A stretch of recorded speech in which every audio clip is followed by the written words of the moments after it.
Hi everyone, it's Katrina. Number 10. The Emerald Tablet. What historians know about medieval alchemy can be traced to Hellenistic Egypt 2,000 years ago in the city of Alexandria. Ancient texts reveal how one of the first important characters in the development of alchemy was Hermes Trismegistus. But of course, wizards have been around in myths for far longer. King Solomon from the Bible, who reigned over Israel 3,000 years ago, was said to be a sorcerer. But what we're going to talk about is Western alchemy, and it all started with Hermes, who may or may not have been viewed as some sort of god. His name is a collection of syllables from the Egyptian god Thoth and the Greek god Hermes, both of whom were gods of wisdom. Hermes Trismegistus is believed to be responsible for writing the Hermetica, an ancient manuscript that holds the secrets of philosophy and alchemical practices. People today regard the Hermetica as the foundation for all alchemical writings that came after. But Hermes is also supposedly responsible for the creation of a legendary tablet made from solid green stone. It's called the Emerald Tablet, and apparently, it might contain the secrets of the universe. Legend states the Emerald Tablet was discovered in the mysterious cavern tomb underneath Hermes' statue in Tyana. Within the tomb was the corpse of Hermes, still clutching the beautiful Emerald Tablet in his dead hands. The tablet supposedly contains all the divine knowledge of the Egyptian god Thoth, as well as all the codes of the universe and everything you could ever want to know about existence. If Hermes didn't write it, another legend says Thoth did. The Egyptian deity divided his knowledge across 42 plates of shining emeralds. This was the totality of all universal wisdom. But then the tablets were hidden in the final days of the Egyptian gods, and nobody has found them since.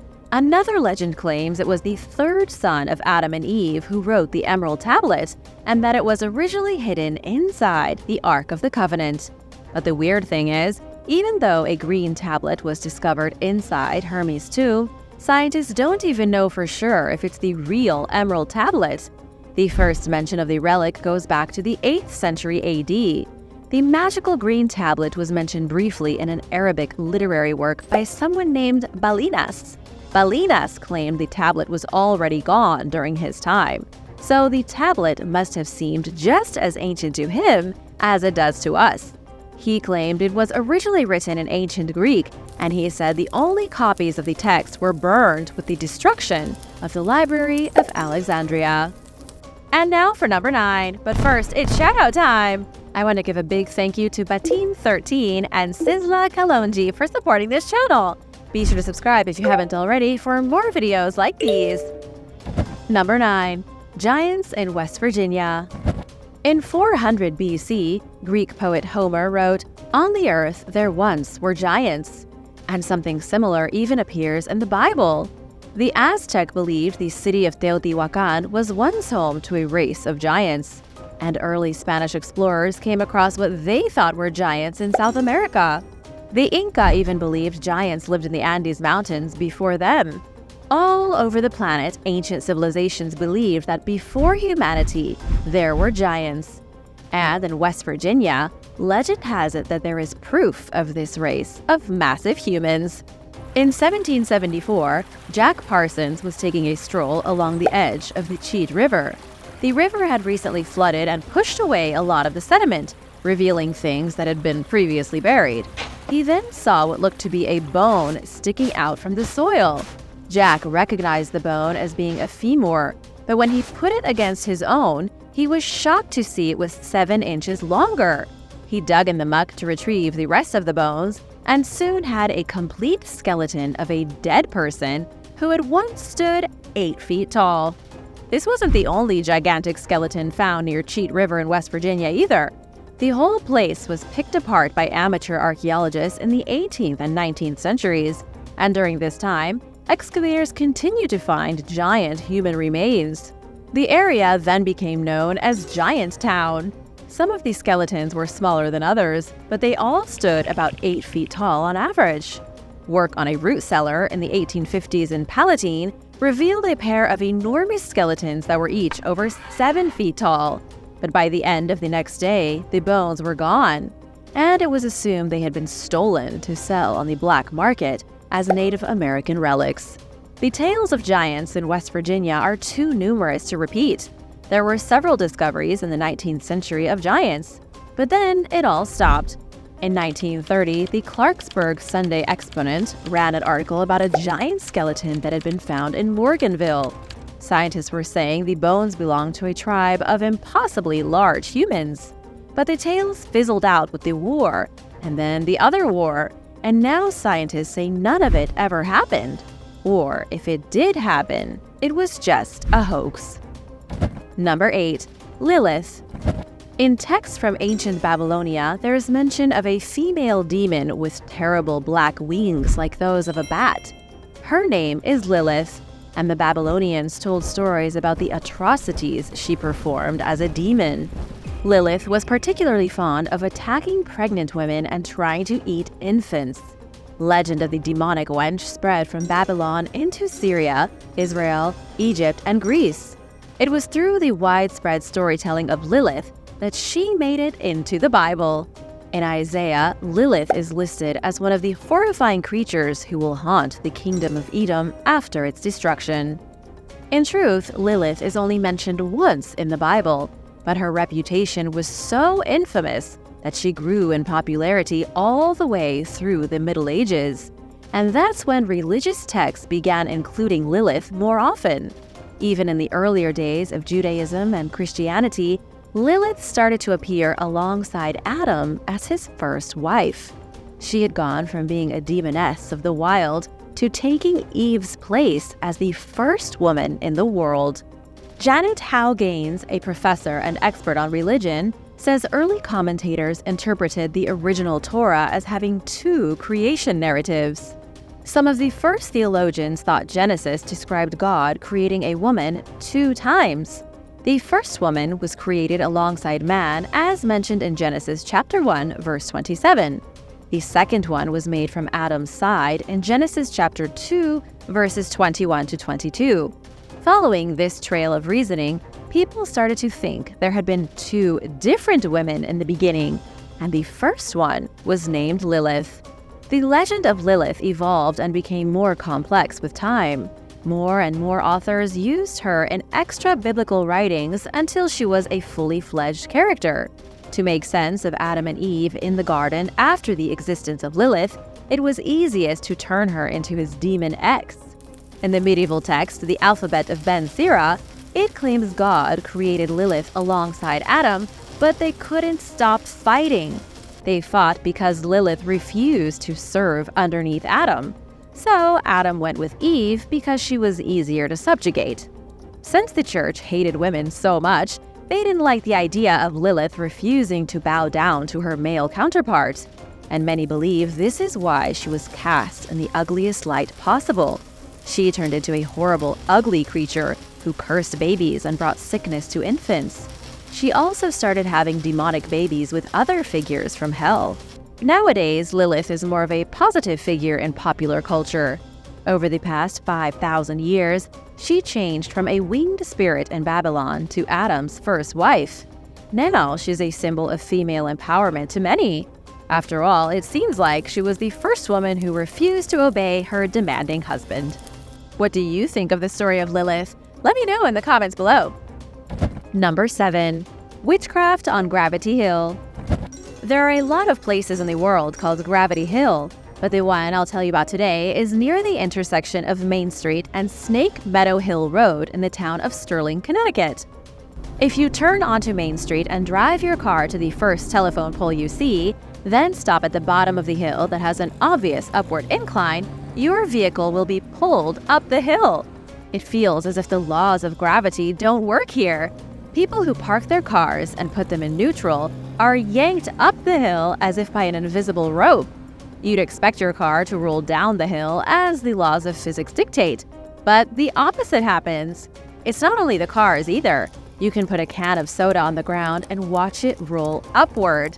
Anything that will roll will do so up the incline of Gravity Hill.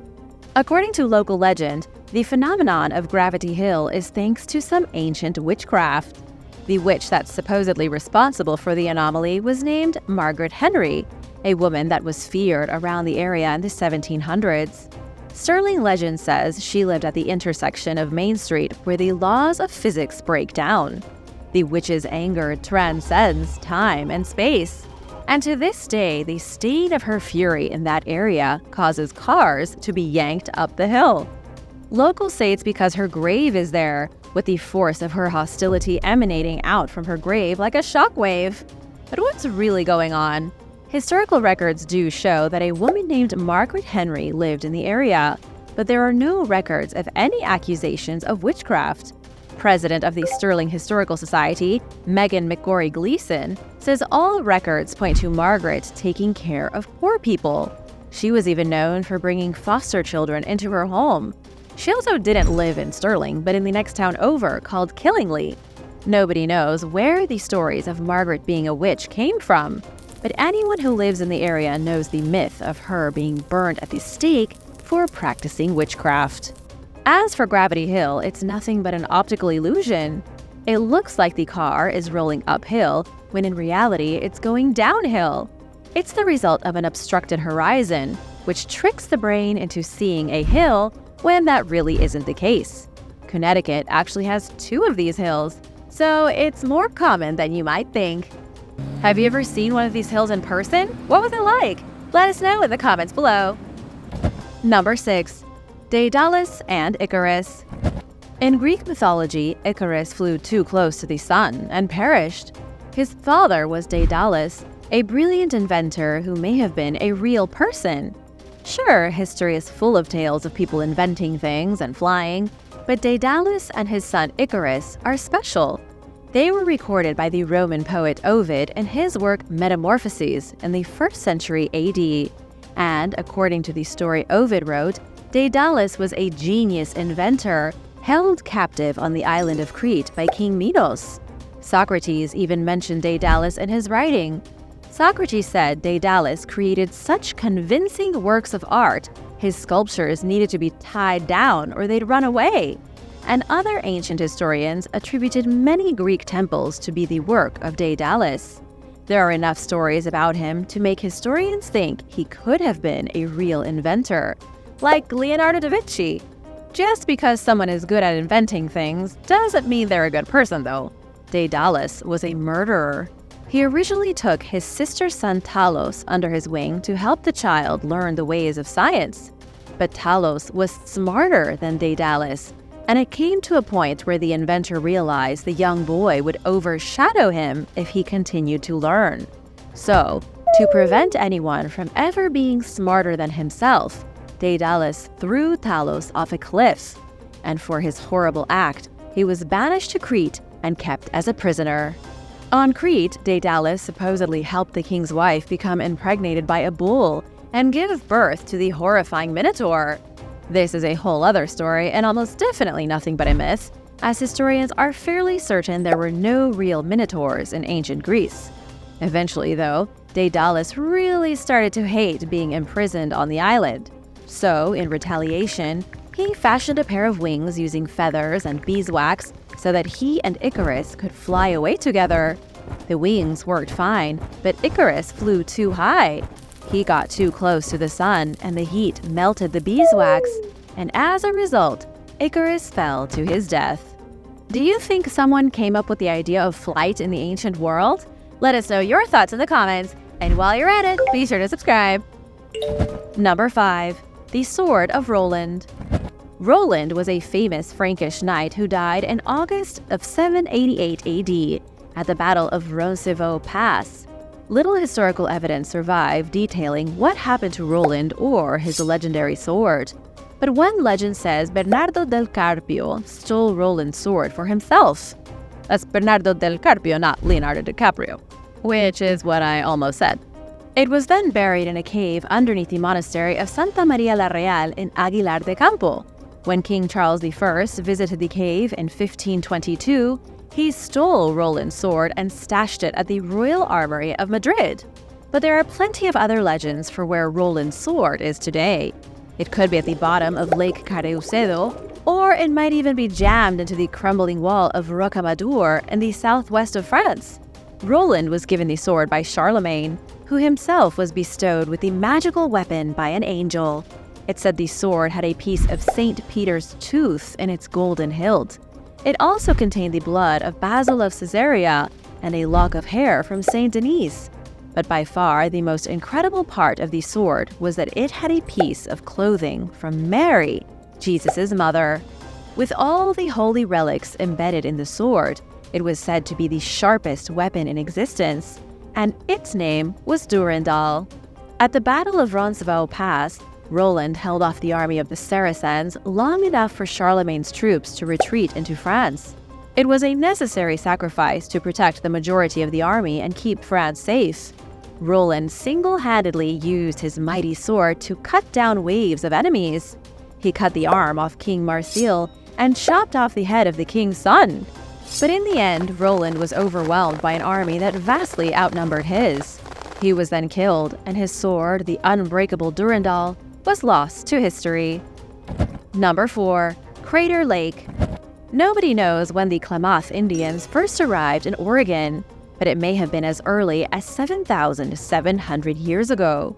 Archaeologists have found ancient artifacts like obsidian tools and moccasins underneath ash layers north of Crater Lake.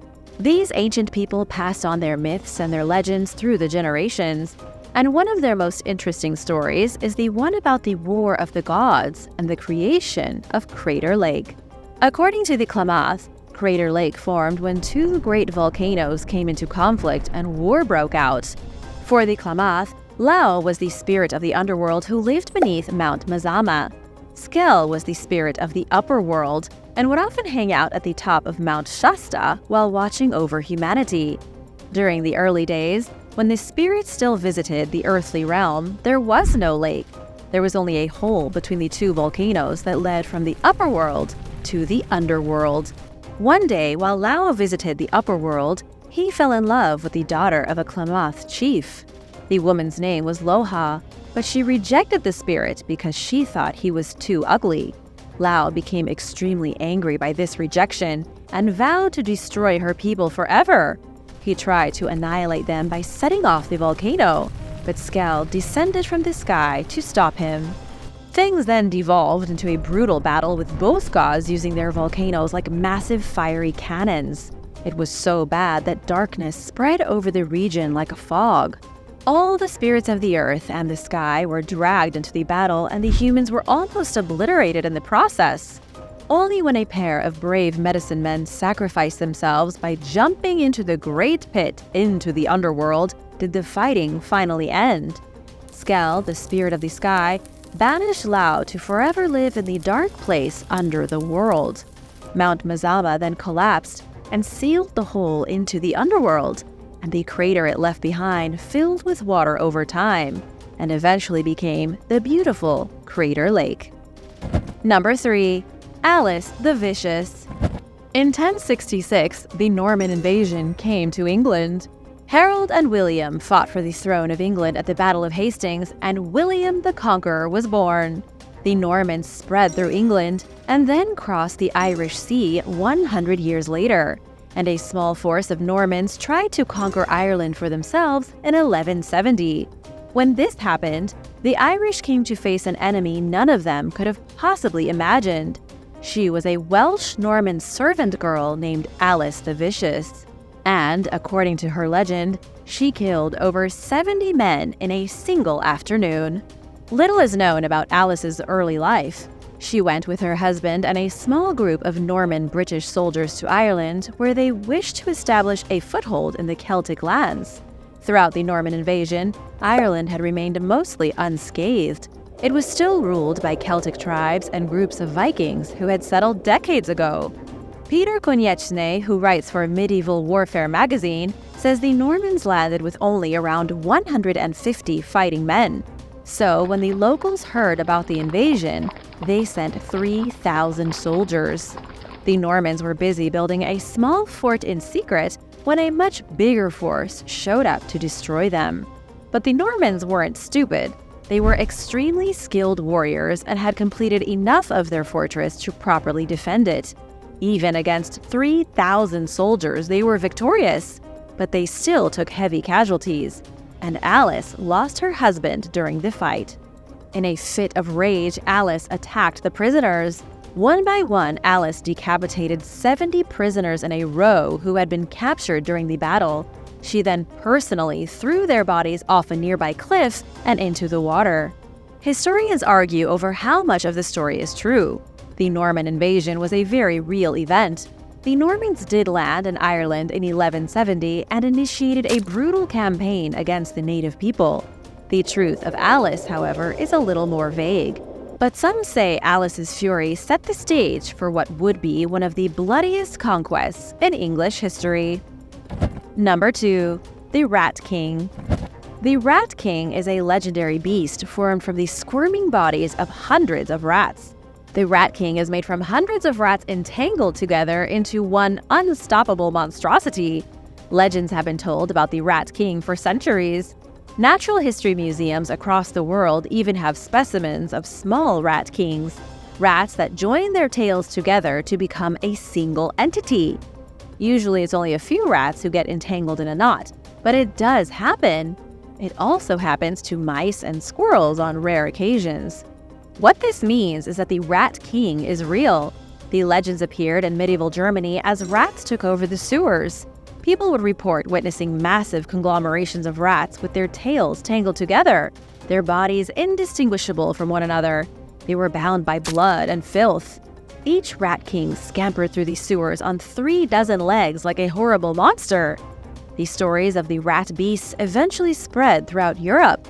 Even people in France grew fearful of the Rat Kings, and the same thing happened in Poland. They were seen as bad omens. If someone saw a Rat King scurry out from a drainage pipe or a mass of fur and teeth moving through the gutter at night, people thought the plague was coming. There are over 50 preserved Rat King specimens in museums across the globe. There is even a mummified Rat King from Buchheim, Germany, that was found in 1828. The Rat King consists of 32 individual rats stuck together in a disgusting bundle of filth and disease. Number 1. Japanese fart battles. During the Edo period of Japan, which lasted between 1603 and 1868, there were fart battles. These may sound ridiculous, but it's not a joke. Japanese art scrolls from 400 years ago have been found throughout the country, with many kept at the Mitsui Memorial Museum. There are many artists, most of whom are unknown, and there are also dozens of bizarre scrolls showing groups of men fighting each other with their own noxious gas. These scrolls are called heigasen, which translates to fart competitions. The question on everyone's mind is, were there really fart competitions in ancient Japan? Did men get into groups and fight each other using nothing but their farts, like what's shown in the scrolls? These scrolls depict men stuffing their faces with food, building up the gas, and then attacking one another. All of this was most popular during the Edo period. There are a few scrolls showing flatulence fights from the Heian period as well, between 794 and 1185 AD. Experts say Japanese people likely didn't engage in fart-to-fart combat, and as far as they know, these scrolls depict nothing but some form of ancient toilet humor. What are your thoughts on the ancient fart battles? Let us know in the comments below. Thanks for watching. Be sure to subscribe if you haven't already, and I'll see you next time. Bye!